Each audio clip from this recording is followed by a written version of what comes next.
Olá pessoal, sejam todos muito bem-vindos. Professor Bruno Mendes aqui no nosso canal no Instagram, trazendo assuntos relacionados à segurança pública. Hoje falando aí da segurança pública em seus aspectos legais e também constitucionais. Veremos aqui sistema prisional, órgãos de segurança pública, sistema de justiça criminal e todos os assuntos relacionados aí que possam colaborar na sua aprovação em concursos públicos das carreiras policiais, em cursos de formação já como alunos, aprovados em concursos das carreiras policiais e também em curso tecnólogo de graduação de nível superior em segurança pública e privada, tá? Então, assuntos aí de extrema relevância para você que deseja ser aprovado aí em algumas, desses cursos ou concursos das carreiras policiais, dos quais eu mencionei aqui agora.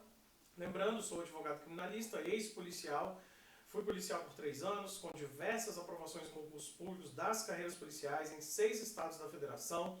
Fiz aí praticamente todas as etapas, desses 6 concursos, tá? São 6 etapas, então tenho essa experiência, sou professor desde 2018, fui também professor em curso de formação profissional de policiais penais e militares em alguns estados da federação.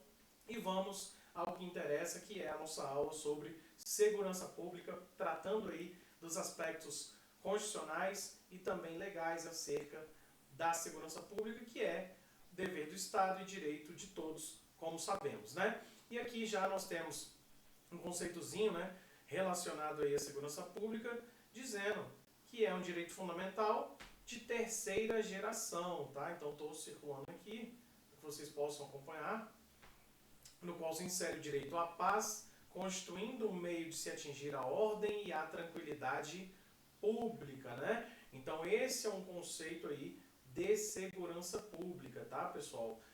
Lembrando que nós temos aí algumas doutrinas, que trazem esses conceitos acerca da segurança pública, o que seria segurança pública, Então tá aí um conceito para que vocês possam compreender a partir de então o assunto que será aqui abordado, tá? E aí, voltando à tela, nós temos o seguinte. Lá no artigo 144 da Constituição Federal, que trata dos órgãos de segurança pública, nós temos no caput que a segurança pública, dever do Estado, direito e responsabilidade de todos, é exercida para a preservação da ordem pública e da incolumidade das pessoas e do patrimônio, através dos seguintes órgãos. E aí o legislador vem aqui apresentando os órgãos de segurança pública, tá? Numa lista, categoricamente didática, tá? Pois nós não temos aí hierarquia entre órgãos previstos lá nos incisos 1 a 6 do artigo 144 da Constituição Federal. Não há se falar em hierarquia entre esses órgãos que atuam na segurança pública, tá? Então é uma classificação meramente didática apresentada aí pelo legislador, tendo no inciso 6 a Polícia Penal ou as polícias penais, a nível da União, que é a Polícia Penal Federal, distrital e estadual, lá na última posição pelo fato de ter sido aquela que foi acrescentada através de emenda, a emenda 104 de 2019, transformou os antigos agentes penitenciários em policiais penais, acrescentando-os ao inciso 6 do artigo 144 da nossa Carta Magna, tá? Então, por isso está lá na última posição. Então, lembrando aqui, e é muito importante, que não há se falar em hierarquia entre as polícias, entre esses órgãos que são apresentados aqui no artigo 144 da Constituição Federal, beleza? E aí, pessoal, nós temos como bens jurídicos tutelados, pela segurança pública, claro, a liberdade de locomoção, bens como a vida, integridade física, Então, bens de extrema relevância para o convívio social, tá? E os órgãos previstos aqui no caput do artigo 144 são os seguintes. Inciso 1, Polícia Federal, nossa PF, uma das instituições mais respeitadas do país, Nós temos a PRF, que é a Polícia Rodoviária Federal, Nós temos a Polícia Ferroviária Federal, tá? Que seria aqui PFF, e aqui eu chamo a atenção de vocês para essa polícia, classificada aqui, nomeada como Ferroviária Federal, pois nós na prática não temos um órgão da PFF, ou seja, da Polícia Ferroviária Federal. Esses agentes, embora esteja aqui na Constituição, esse órgão de segurança pública, ele não existe na prática, tá? Então, fisicamente não há uma estrutura da Polícia Ferroviária Federal e nem para seus agentes. Então você nunca viu aí, por exemplo, um agente andando na rua com a camisa da PFF, Polícia Ferroviária Federal. Você nunca visualizou na sua vida uma viatura policial da Polícia Ferroviária Federal, por exemplo. Isso pelo fato de que eles estão na Constituição, existiram no passado, mas hoje não existem mais fisicamente. Esses agentes que antigamente ocupavam esses cargos estão em outras localidades, estão exercendo funções em outras polícias, provavelmente, tá? Então, nós não temos aí uma estrutura física da Polícia Ferroviária Federal. E aí, voltando ao slide, seguindo, nós temos no inciso 4 do artigo 144 as polícias civis, né, tanto dos estados quanto do Distrito Federal. Em seguida, no inciso 5, as polícias militares e os corpos de bombeiros militares, né, também dos estados e do Distrito Federal, tá? E temos a novidade, né, que hoje não é tão novidade assim, do ano de 2019, através da emenda constitucional número 104 de 2019, tá? Que acrescentou aí as polícias penais federal, estadual e distrital ao artigo 144 da Constituição Federal, tratando aí de órgão de segurança pública, tá? E em relação aos guardas municipais, que estão lá no parágrafo 8º do artigo 144 de nossa Carta Magna, nós temos uma polêmica, né, que envolve aí as guardas municipais, tá? Isso no sentido de que seriam legais ou ilegais as abordagens realizadas a transeuntes, ainda que dentro do limite do município, pelas guardas municipais. Será que eles teriam esse poder de abordar ali, diante de fundadas razões, a pessoas que transitam nos limites dos municípios, né? Ou até mesmo em outras localidades? E aí nós temos aí o STJ, principalmente o nosso Superior Tribunal de Justiça, com julgados desfavoráveis a esse posicionamento, tá? Então as guardas municipais para o STJ não são órgãos de segurança pública, ou seja, não podem realizar atividades típicas da polícia ostensiva, que no caso seria a polícia militar. Embora nós estamos aqui falando de município, de guardas municipais, mas nós temos também no âmbito dos municípios a atuação da polícia militar, tá? Inclusive batalhões da polícia militar estão localizados em municípios brasileiros. Então nós temos, além da polícia militar que realiza o policiamento ostensivo, teríamos as guardas municipais também, porém com uma certa limitação no texto constitucional a bens, serviços e patrimônio municipais. Então, para o STJ, essas abordagens realizadas pelas guardas municipais, muitas delas, não, quase em sua totalidade, são consideradas ilegais. E aí nós temos diversas absolvições, até mesmo diante de flagrante de crimes, né? Crimes que envolvam drogas, roubos e outros, quando são ali de fato apurados, né? Ainda que em flagrante delito pelas guardas municipais. Então há uma polêmica muito grande, a mesma que sofriam, né, os antigos agentes penitenciários, hoje policiais penais, não temos mais isso, né?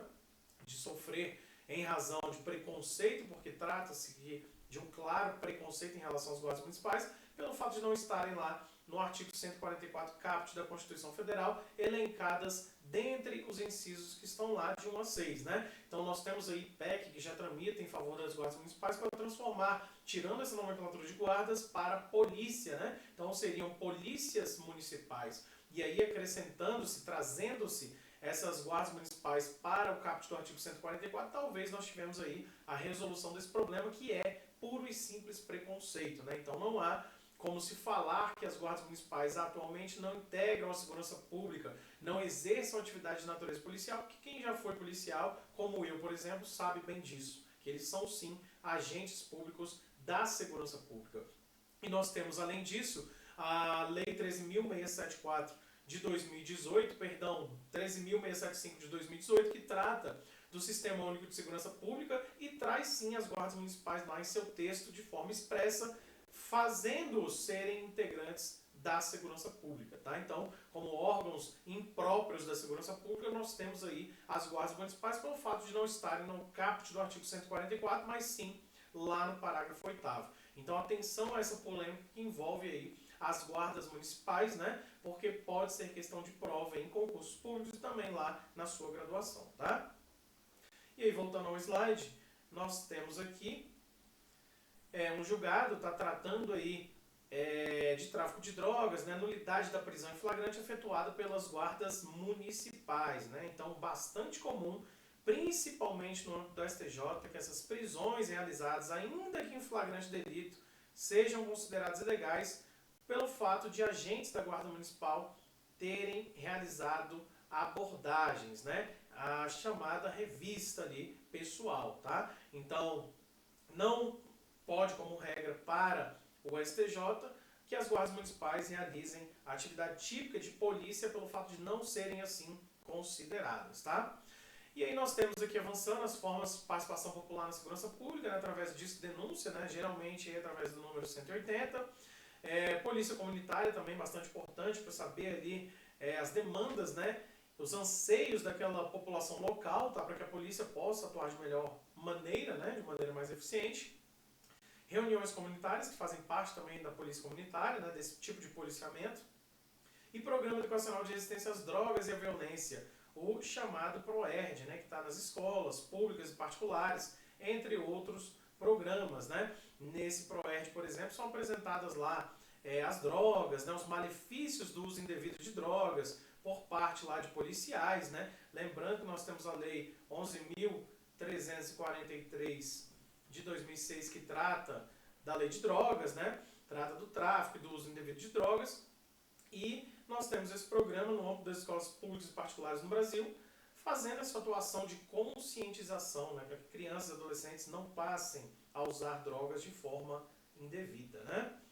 E aí, avançando, tá? Nós vamos falar agora sobre essa integração dos órgãos de segurança pública, e isso através da lei a qual mencionei, né, que traz o Sistema Único de Segurança Pública para o nosso ordenamento jurídico, que inclusive inclui lá as guardas municipais como órgãos operacionais integrantes da segurança pública. Então, aqui no Brasil, pelo fato de sofrermos bastante, né, enquanto cidadãos, nas ruas, nos estados, no DF, nos municípios brasileiros, com a atuação do crime organizado, ou seja, das organizações criminosas, dos crimes por elas perpetrados, que são vários e graves, nós devemos ter essa atuação de forma integrada, conjunta, sistêmica, por parte das polícias, para que melhor possam combater a criminalidade organizada, também hoje chamada de macrocriminalidade, pelo fato de terem um alto poder financeiro, né? Através, claro, e principalmente da atividade do tráfico ilícito de drogas entorpecentes, que é o que mais dá dinheiro, é a atividade ilícita mais rentável a essas organizações, né? Então, infelizmente, através de aeroportos e portos brasileiros, são enviados, né, diariamente toneladas de drogas para outros continentes, né, outros países, e dessa prática ilícita dá um retorno financeiro muito elevado para essas organizações que comandam o tráfico de drogas, tá? Então, voltando aí para o nosso slide, nós temos a Lei Federal 13.675 do ano de 2018, que traz o Sistema Único de Segurança Pública para o nosso ordenamento jurídico, né? O famoso SUSP, tá? Então, cria também a Política Nacional de Segurança Pública e Defesa Social, PNS-PDS, com a finalidade de preservação da ordem pública, da incolumidade das pessoas e do patrimônio, por meio de atuação conjunta, coordenada, sistêmica e integrada dos órgãos de segurança pública e defesa social da União, dos Estados, do Distrito Federal e dos municípios, em articulação ainda com a sociedade. Então, veja, note aí a importância, tá, desse dispositivo no artigo 1º da Lei 13.675 do ano de 2018, que institui o Sistema Único de Segurança Pública no Brasil, pelo fato justamente de melhor combater a criminalidade e, em especial, a macrocriminalidade, isto é, as organizações criminosas. Então, se o crime é organizado, obviamente que as polícias devem também atuar de forma conjunta e integrada, de forma sistêmica, para melhor combatê-las, tá? E aí nós vamos voltar para o slide e vamos seguir no nosso conteúdo, trazendo aqui um conceitozinho de segurança pública em sentido amplo, que é justamente o que é apresentado pela Lei 13.675 do ano de 2018, que é a lei que institui o Sistema Único de Segurança Pública em nosso ordenamento jurídico, tá? diz então esse sentido amplo acerca da segurança pública, que abrange os órgãos de segurança pública elencados lá no artigo 144 do texto constitucional e os integrantes operacionais do artigo 9º, parágrafo 2º da Lei 13.675 de 2018. E são eles, todos aqueles previstos lá no artigo 144 da Constituição Federal, né? Mais alguns outros que veremos aqui no texto dessa lei, que é do ano de 2018, tá? Então nós temos também as guardas municipais, como falei anteriormente, integra aqui o SUSP, né, nosso Sistema Único de Segurança Pública. Temos também órgãos do sistema penitenciário, essa nomenclatura aqui é antiga, pelo fato de em 2018 não haver ainda a existência da Polícia Penal, né? A Polícia Penal veio no ano de 2019, tá? Através da emenda número 104. Então, por isso, a lei, pelo fato dela ser do ano de 2018, traz nomenclaturas aqui anteriores ou antigas, né?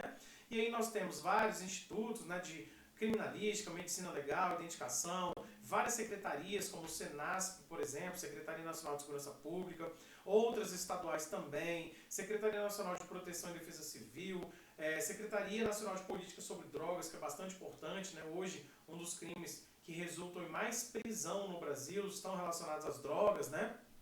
Agentes de trânsito do DETRAN, guarda portuária, né? Então, vários agentes aí responsáveis pela persecução criminal, né? Pela persecução penal e também responsáveis pela execução da pena, no caso lá da Polícia Penal, órgãos do sistema prisional, né? Então, agentes de trânsito também realizam blitz no interior das cidades brasileiras, dos municípios. Então, todos esses agentes que colaboram para a segurança pública estão aqui apresentados como agentes ou integrantes operacionais de segurança pública na Lei 13.675 do ano de 2018, que é a lei que institui o Sistema Único de Segurança Pública no Brasil, tá?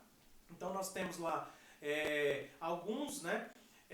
Alguns novos, como a Guarda Municipal, que não estão lá no caput do artigo 144 da Constituição, por exemplo, incisos 1 a 6. Temos a Guarda Portuária e temos vários outros órgãos que atuam no combate ao crime, em especial, atualmente, né, contra o crime organizado, a macrocriminalidade, tá?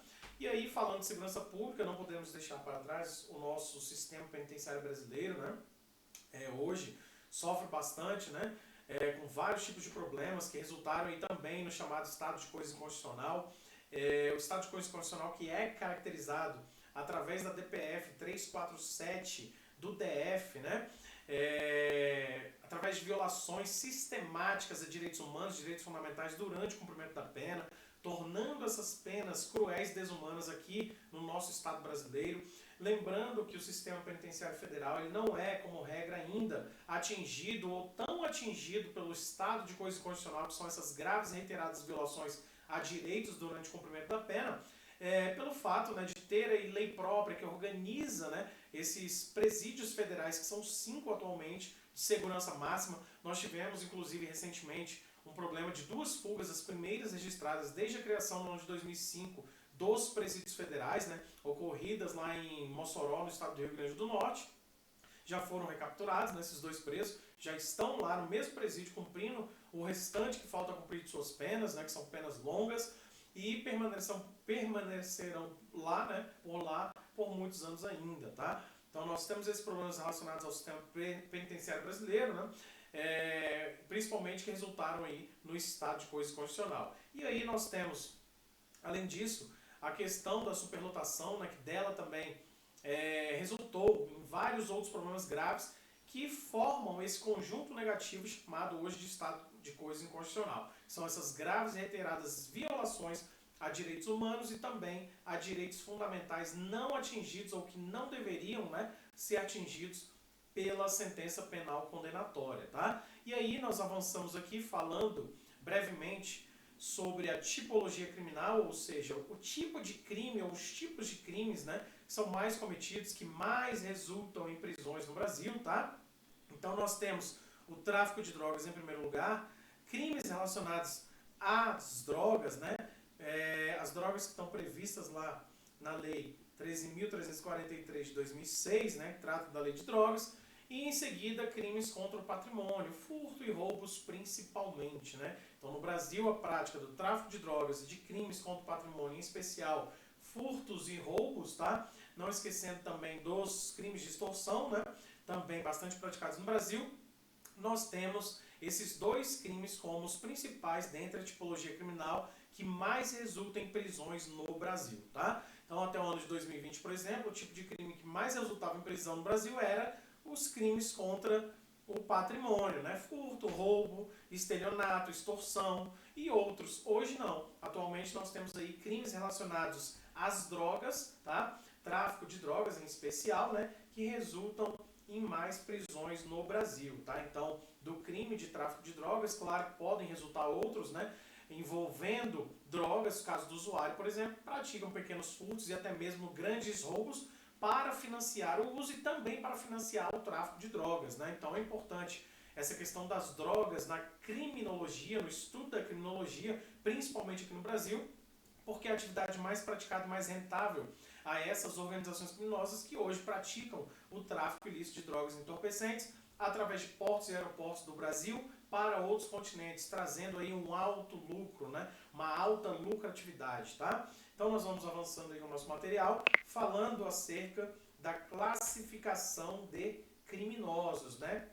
Que seria aí essa classificação de criminosos. Então, para que vocês possam acompanhar o slide na tela, classificação de criminosos, em regra, tá? Nós dividimos aí os criminosos aqui em nosso ordenamento jurídico como criminoso cidadão e criminoso inimigo. E aí nós vamos lá para os conceitos de cada um deles, tá? Muito importante porque é um assunto pouco estudado no Brasil. Se fosse tão difundido e tão estudado como deveria, nós não tivéssemos aí essa massa carcerária atual, né? Atualmente superlotada, né? Os presídios abarrotados de gente, presídios que, em regra, locais, né, celas foram construídas para alojarem 4 pessoas, alojam 10, 20, 30 ou até mais, né? Então nós temos um problema muito grande em relação à classificação de criminosos no Brasil e que também influencia na ressocialização e na liberação de presos, por exemplo, através da saída temporária. A saída temporária é um assunto muito polêmico no Brasil, tá? Inclusive passa aí por modificações, né? O Congresso Nacional editou lá lei que proibisse totalmente, né, excluísse a saída temporária da questão da execução da pena, né, principalmente saída para visita à família, e foi vetado pelo presidente parcialmente, né, ou de forma parcial, e retornará ao Congresso Nacional esse veto, né, para que seja ou derrubado ou que seja de fato a lei sancionada nesses moldes que o presidente decidiu, né? Então nós vamos lá, criminoso cidadão é aquele que não se dedica à prática de infrações penais, é em regra também um agente primário, um criminoso primário, não integra organização criminosa, ou seja, não faz do crime seu meio de vida. Então, pessoal, é muito importante essa classificação, porque, como regra, o cidadão criminoso é aquele que praticou um único crime em sua vida. Todos nós estamos sujeitos à prática de um crime, tá? Então não tenham aquela mentalidade do passado de que bandido bom é bandido morto, de que criminoso tem que se dar mal, porque todos nós estamos sujeitos à prática de um crime. O Brasil é um dos países mais violentos do mundo. Imagine você repelindo uma injusta agressão que não se encaixa numa situação de legítima defesa, por exemplo, onde não estarão presentes os requisitos da excludente de licitude da legítima defesa, respondendo à ação penal, vindo a ser condenado e respondendo pelo crime que praticou, né, ainda que estivesse ali acobertado por um excludente, e cumprisse pena no sistema prisional brasileiro. Então veja a situação, como é fácil você, né, como cidadão, vivendo no Brasil atualmente tão violento, é um país dos mais violentos do mundo, tá?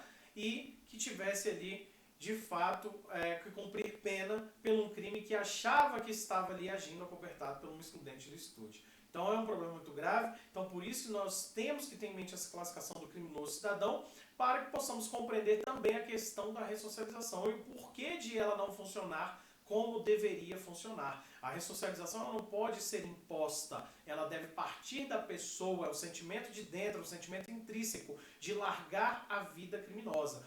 Quando falamos aqui em criminoso cidadão, nós estamos diante daquele que, como regra, não integra uma organização criminosa. Ele não faz do crime o seu meio de vida. É aquele indivíduo, aquela pessoa do sexo masculino ou feminino, que vai cumprir uma determinada pena pela prática de um crime, e não importa se leve ou grave, nessa questão do conceito que estamos falando, tá? Do contexto no qual está envolvido aqui o criminoso cidadão, e nunca mais retornará a prática de crimes, nunca mais retornará ao cumprimento de pena, nunca mais praticará crime em sua vida. Então nós temos aí vários exemplos de pessoas que cometeram crimes graves, pagaram por suas penas e hoje são cidadãos comuns, normais, muitos deles aí concursados, ocupando cargos elevados na administração pública, ajudando a sociedade. Então, esse conceito de criminoso cidadão é muito importante para a análise aqui da tipologia criminal do indivíduo e do público, da massa carcerária que hoje cumpre pena privativa de liberdade no sistema prisional, tá?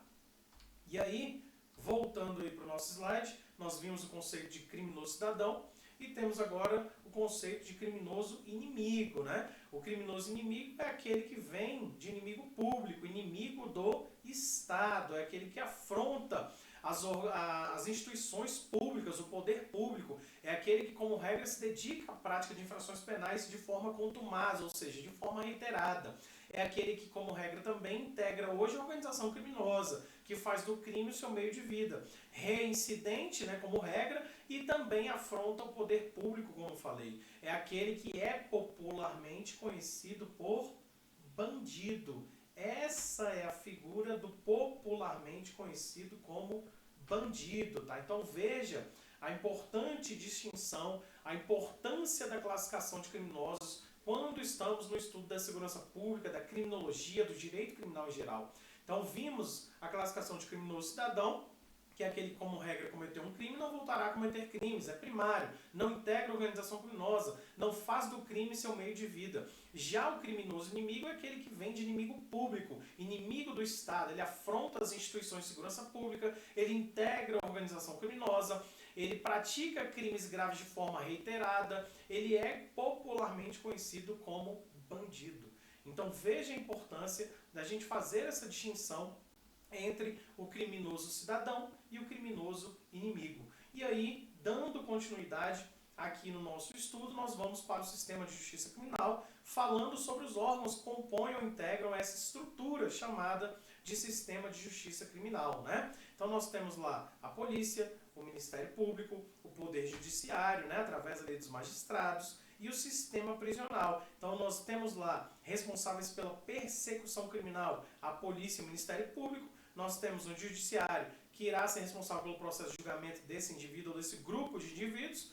E também temos o sistema prisional, através da polícia penal, da administração penitenciária, que será ou serão, né, os responsáveis pela execução da pena, né, pelo fiel cumprimento da pena imposta pelo Poder Judiciário. Então esse aí é o quadro, né, de representação dos órgãos que compõem ou integram o sistema de justiça criminal no Brasil, tá? Também uma classificação aí muito importante quando falamos, né, acerca desses órgãos que integram ou compõem essa estrutura chamada de sistema de justiça criminal, que são responsáveis pela persecução criminal e também pela execução da pena, aquela que foi imposta pelo Poder Judiciário. Então, o sistema prisional que garante, né, de fato, que o indivíduo vá cumprir aquela pena imposta pelo Poder Judiciário, tá?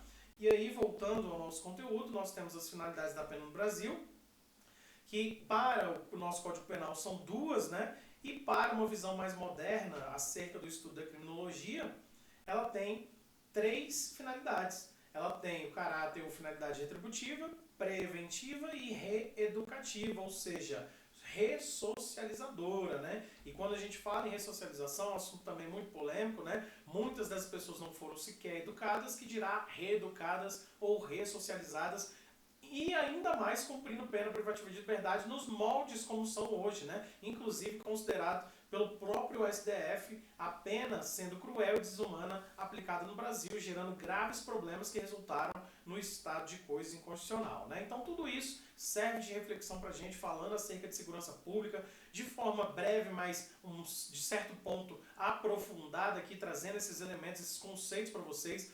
Lembrando que meu Instagram é @brunopasmentes.adv, ADV de advogado. Você pode conferir lá. Trago sempre questões criminais, envolvendo direito criminal em geral, sistema penitenciário também, bastante coisa envolvendo esses assuntos de segurança pública, né? Para que a gente possa aqui também, no nosso canal no YouTube, Bruno Mendes, estarmos aí refletindo juntos sobre esses assuntos que tanto interessam a sociedade, por trazerem aí como bens tutelados, né, de maior relevância, a vida, a segurança pública, tranquilidade, a ordem pública, a paz, a integridade física, a integridade da dignidade sexual. Então, todos esses crimes que envolvam, né, bens jurídicos tutelados de maior relevância para nós enquanto cidadãos, tá? Então fico por aqui, espero que tenha colaborado em algum ponto aí no estudo de vocês, seja na área acadêmica, profissional, na advocacia, em qualquer ponto que eu puder colaborar aqui com vocês, eu já me sinto realizado, tá? Então, um forte abraço, bons estudos a todos e até o próximo encontro.